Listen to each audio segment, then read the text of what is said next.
Let us go to the book of Colossians chapter 1. I will start reading from verse 1. Paul, an apostle of Jesus Christ by the will of God, and Timothy, our brother, to the saints and faithful brethren in Christ, which are at Colossae. Grace be unto you, and peace from God our Father, and the Lord Jesus Christ.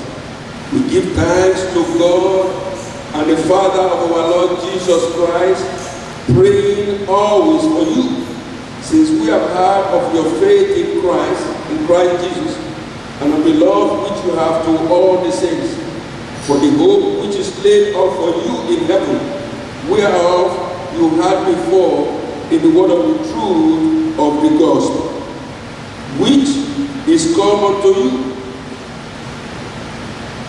as it is in all the world, and bringeth forth fruit, as it doth also in you, since the day ye heard of it, and knew the grace of God in truth, as ye also learned of Epaphras, our dear fellow servant, who is for you a faithful minister of Christ, who also declared unto us your love in the Spirit. For this cause we also, since the day we had it, do not cease to pray for you, and to desire that ye might be filled with the knowledge of his will, in all wisdom and spiritual understanding. As a matter of introduction, I want you to know, people of God, that you cannot grow in the knowledge of God until you grow in spiritual understanding. You have to first of all have spiritual understanding for you to be able to grow in the knowledge of God.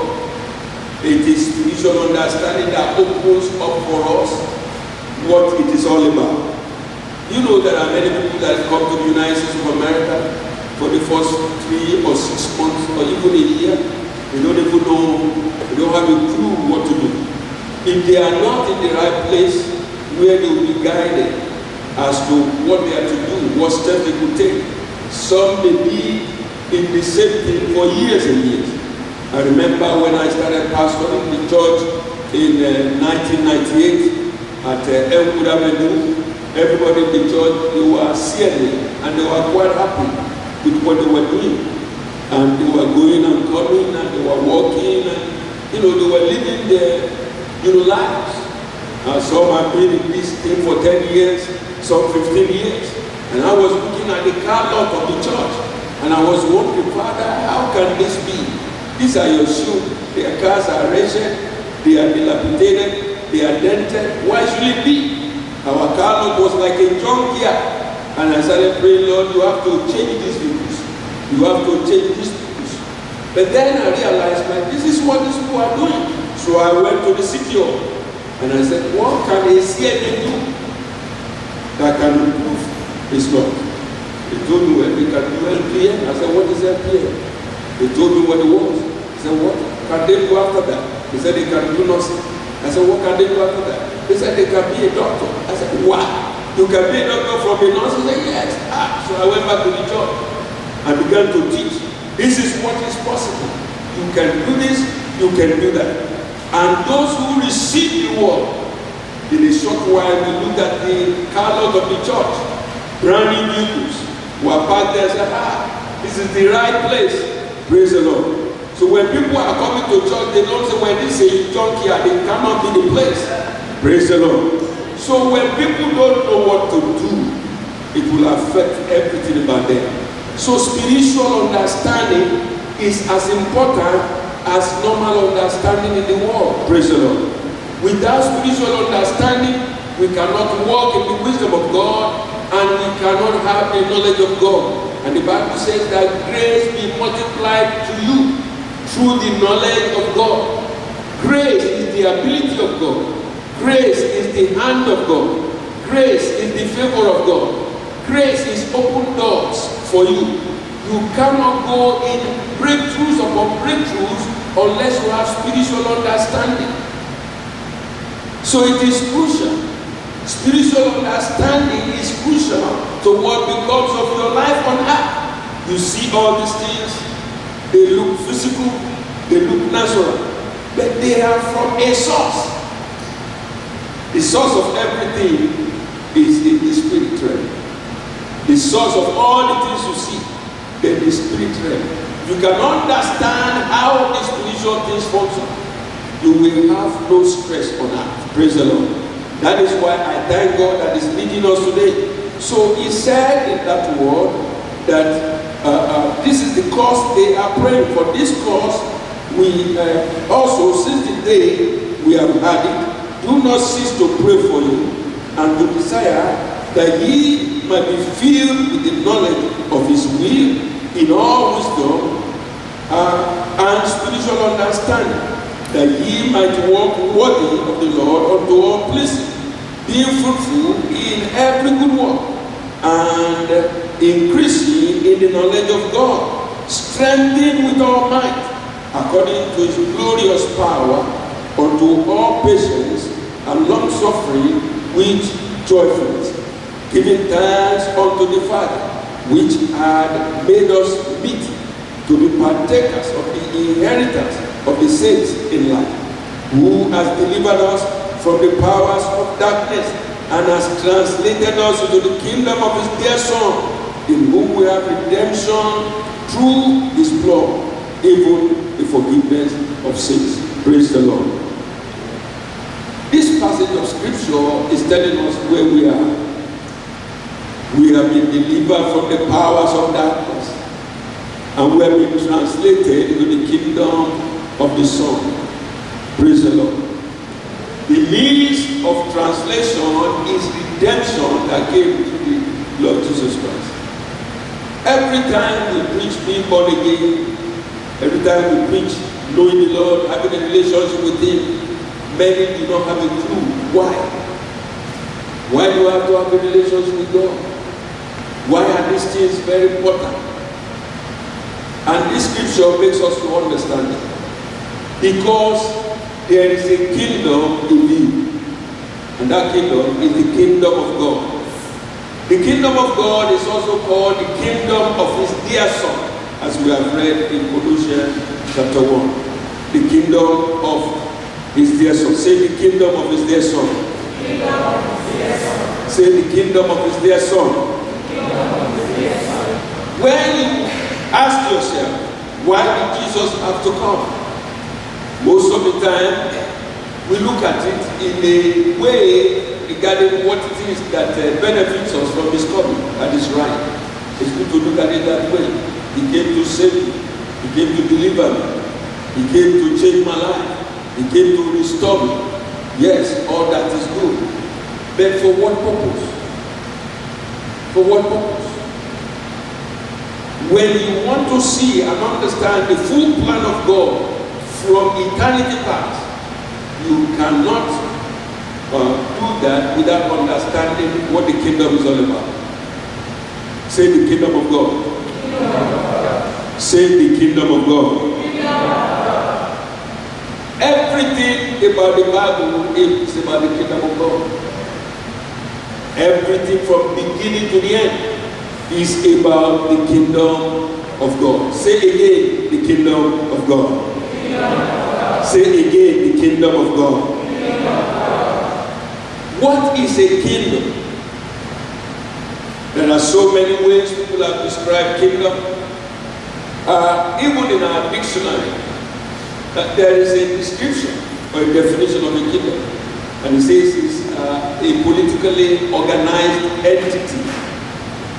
Amen? Or a major territory over which there is a rule. Amen? And then he says that that rule can be from a monarch who will be a king or the queen of that land. Before the advent of modern government, most governments were monarchical. Amen? That is, they were monarchs. That is why we saw in the Great Britain, those that were ruling the land before modern civilization, modern government came in, were kings and queens. So you will hear Queen something. The one that is reigning there now is Queen Elizabeth. Praise the Lord. But modern government has more or less put them in a corner. And they say, well, we are the ones who are going to do these things. So a kingdom is a territory over which a monarch rules. Amen? Praise the Lord. A kingdom can also be described as a place where certain person or certain doctrine predominate, where they have preeminence, the ruling force, the determining force. Praise the Lord. So when you're talking of the kingdom of God, you're talking of a sphere over which the Lord reigns, over which the Lord rules. Glory be to God. Amen. So there is no way you can be talking of the kingdom without a rule. Amen. So the Bible says that where the word of the king is, there is power. Before modern civilization, the kings determine whether you live or die. If you mess around with them, they'll just say, go and get rid of it. We saw that also in the Bible. When King David was the king, he could determine who would die or who would live. His son, who was King Solomon, who often did the same thing. Praise the Lord. Once they issue an instruction that a person be killed, that person is killed. We heard of the story of Esther and Ahasuerus the king in the book of Esther, where the kingdom had a rule that when the king was in a place, you can't just appear before that king. Because if you appear before the king, unless he points to you his scepter, which is a scepter of grace, to pardon you, then you are gone. Amen. And we saw how Esther came into the presence of the king, and by the favor of God, she received favor from that king. Praise the Lord. So, a rule of a king is where a kingdom is, praise the Lord. And that implies that kingdoms will have, citizens, they will have area of influence, and so on and so on. So the king of all creation is the Lord God Almighty. He created all things. And you start asking yourself, before he created, he was. Amen. The Bible says that we are praising the one who was and who is and who is to come. That is a mystery. The one who was, the one who is, and the one who is to come. When we start thinking about God with our mind, what we come across is mystery. It's all mystery. It's a mysterious thing, praise the Lord. And yet, he is, amen. It says, he who comes to God must believe that he is, and is the wonder of them that diligently seek him. Praise the Lord. So we have the Almighty God who established his throne in heaven. I want us to look at certain scriptures. Amen. Look at Psalm 103. The kingdom of God. Say the kingdom of God. Everything is about the kingdom of God. This entire universe is about the kingdom of God. This entire world is about the kingdom of God. The Bible says in Psalm 103, verse 19, look at what the scripture says. The Bible says, the Lord had prepared his throne in the heaven. Where has he prepared his throne? In heaven. The word throne implies that he's a king, because only kings have thrones. You know that. Amen? So he has prepared his throne in the heavens. And then the Bible says, and his kingdom ruled over all. Over all of what? Over all of creation. Glory be to God. Amen? Now, I want you to understand that the kingdom of God existed in heaven. That is where his kingdom is placed. Let us go to Psalm 47. Psalm 47. Where did it begin? When you say the kingdom of God, what is the origin? The origin is in heaven. That is where God has his kingdom. The Bible says, oh, clap your hands, O ye people. Shout unto God with the voice of triumph. For the Lord Most High is terrible. He is a great king over all the earth. He shall subdue the people under us, and the nations under our feet. He says, choose our inheritance for us, the excellency of Jacob, whom he loved. Psalm 47, from verse 1 to 4, is talking about the sphere of influence of the kingdom of God. The sphere of influence of the kingdom of God is not only heaven, it's also over all the earth. The Lord reigns over all the earth. Praise the Lord. Again, if you look at Psalm 22, we're talking of the kingdom of God. What is the sphere of influence? What is the sphere of influence? Some people say that the kingdom is a politically organized polity or entity. God is not involved in politics. He's not interested in the polity. He rules over politics or no politics. Praise the Lord. He is God. Amen. Look at Psalm 22 and let's read from verse 27. The Bible says, at all the ends of the world shall remember and turn unto the Lord, and all the kindreds of the nations shall worship before thee. For the kingdom is the Lord. The kingdom is whose? The kingdom is whose? Understand that the kingdom, as we saw from what we have been saying, is the rule of God. The rule of God. So it means that everything you see, all nations of the earth, the Lord is in control, is in charge. Things may appear to be happening through the hands of men, but there is one that is behind, that is guiding everything. Praise the Lord. Nothing can work outside of his will. The Bible says that he sustains all things by the word of his power. Everything must be as God wants it to be. The Bible tells us that he works all things after the counsel of his will. I want you to understand the concept of the kingdom and the one who is in charge of that kingdom. When you recognize God as the one that is in charge of all things, then you are fully liberated. Glory be to God. It means that there is nothing any man can do against you. It means that there is nothing any government can accomplish against you.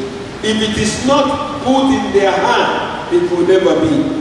When Jesus Christ was brought before Herod, and Herod said, you know, you should answer me, and he didn't answer. He said, don't you know that I have the power to deal with you as I please? Jesus said, if it had not been given to you, you will have no power over me. That is a person that understands the rule of the kingdom of God. Nothing can happen in the kingdom of God except by the will of God. I want you to say that. Nothing can happen in the kingdom of God except by the will of God. Say it again.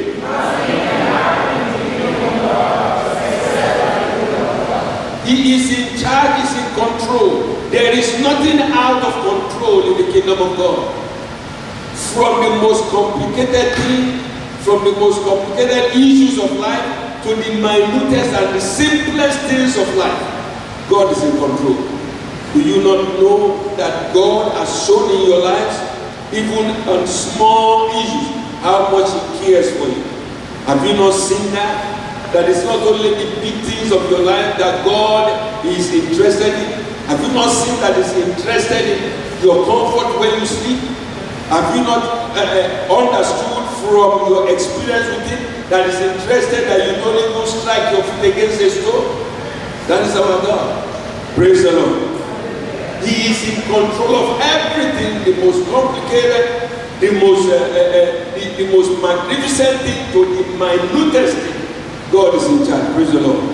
And he's the one that is doing all these things. So we are in Psalm 22. We are in Psalm 22. The Bible says, for the kingdom is the Lord's, and is the governor among where? Among the nations. I want you to say this thing. God rules in all nations. Including the United States of America. God is my Father. He rules in all nations of the world, including the United States of America. Even in the United States of America, my Father is in charge. My Father is in control. He It shall be according to his will. Are you understanding what we're talking about? God rules over all nations. There is no place you go that you don't have dominion, because the kingdom of the Father rules in every place. Amen. However dark the place may be, however infested with evil forces as they may be, the Father is in control. The Bible says that God has highly exalted him and has given him the name that is above every other name, that at the name of Jesus, every knee. Say every knee. Every knee. Say every knee. Every knee. Say every knee. Every knee. Shabbat. Glory be to God. This is what the kingdom of God is all about. It is the kingdom into which you have been invited. God is the ruler in that kingdom, and nothing is amiss in the kingdom of God, because God is perfect. Deuteronomy chapter 32 verse 4, all your works are perfect, all your ways are just. You are the faithful God who does no wrong, upright and just God. In the kingdom of God there is nothing wrong. I want you to say that. In the kingdom of God there is nothing wrong. In the kingdom of God nothing can be wrong, because God is in charge. Praise the Lord. Now imagine this kingdom before he came on the earth.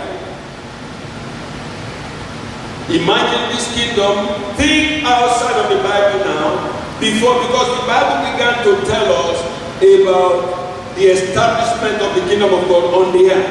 But go back before the establishment of that kingdom on the earth. That means it existed.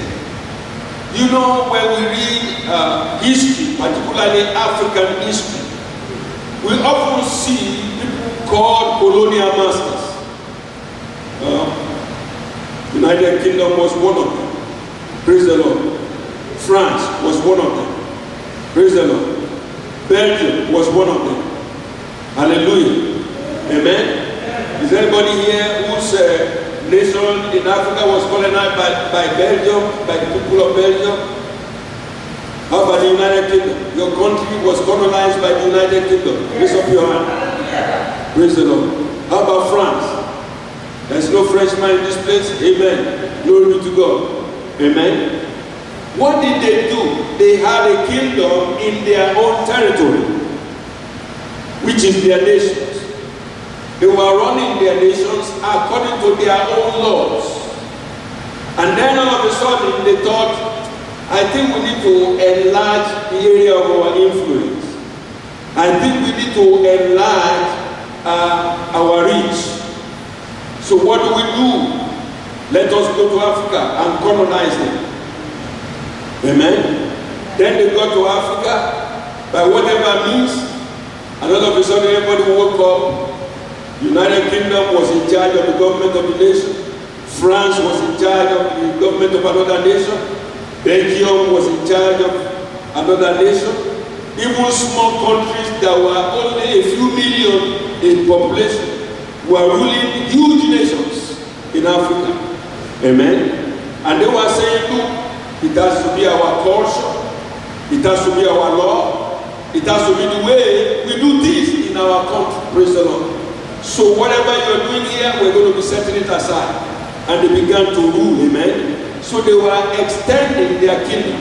One of them now said, well, it is a commonwealth. It's just that you don't have any means of sharing the wealth. It is a commonwealth as long as your own wealth, your own nation is joined to their own wealth. But you don't get any wealth from their own nations being transferred onto you. It is on record that in all of Africa, there is no transfer of any resources from all the colonial masters. Praise the Lord. They used the resources that was there, they exploited the resources that was there, they governed the land, and they took the resources that was there to go and further develop their own country. But that is not God. Praise the Lord. Say that is not God. That is not God. God taught, I need a physical kingdom. The kingdom of God is spiritual. And he said, I need a physical kingdom. So I will create this kingdom by myself. Because there was no kingdom in existence. There was nothing in existence. So he created there. That is why the Bible says, in the beginning. We saw the beginning of the kingdom of God on earth in the Bible. He said in the beginning, God created the heavens and the earth. Praise the Lord.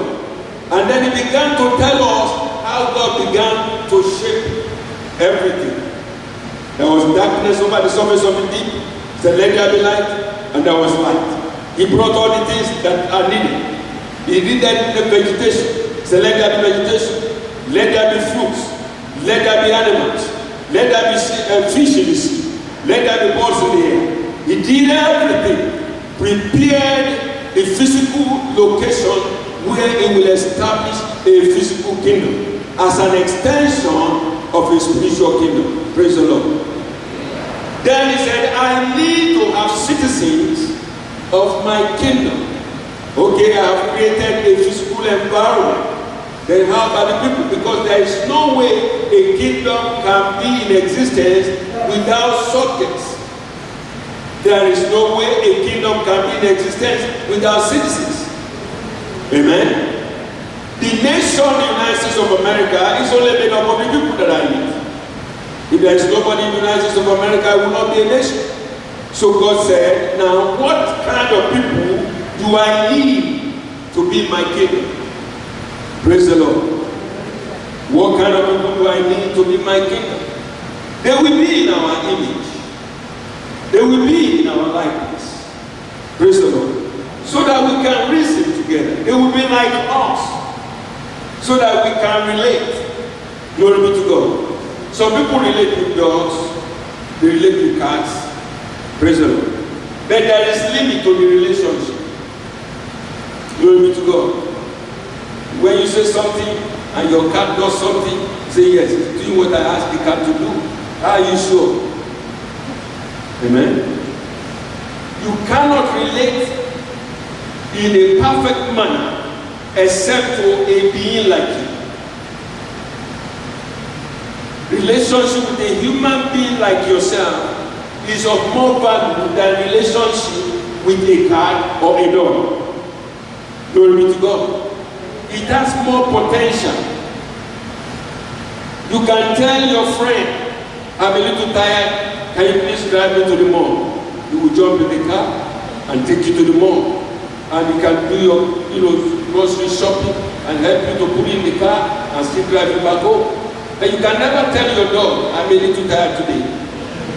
Jack, you are the one who's going to drive to the mall. He does not even understand what you're saying. Praise the Lord.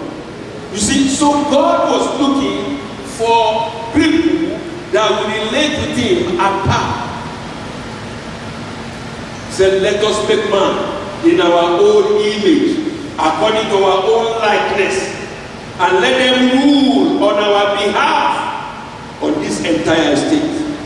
You know the queen never left England, yet she was sending, or the king never left the United Kingdom. But they were sending governors and rulers to those colonies. So God said, well, let me create these ones who will rule over these physical locations. Glory be to God. So from the spirit realm, God decided to step into the physical. You see, everything in the physical is controlled from the spirit realm. Amen. Everything is from the spirit realm. Understand me. Your struggle will be over if you get this understanding. Amen. You will stop fighting like one beating the wind if you get this understanding. The physical things are not your problems. They are not. Glory be to God. All you need to do is to step to the source. Amen. All you need to do is to step to the source. When you address something from a source, everything must line up.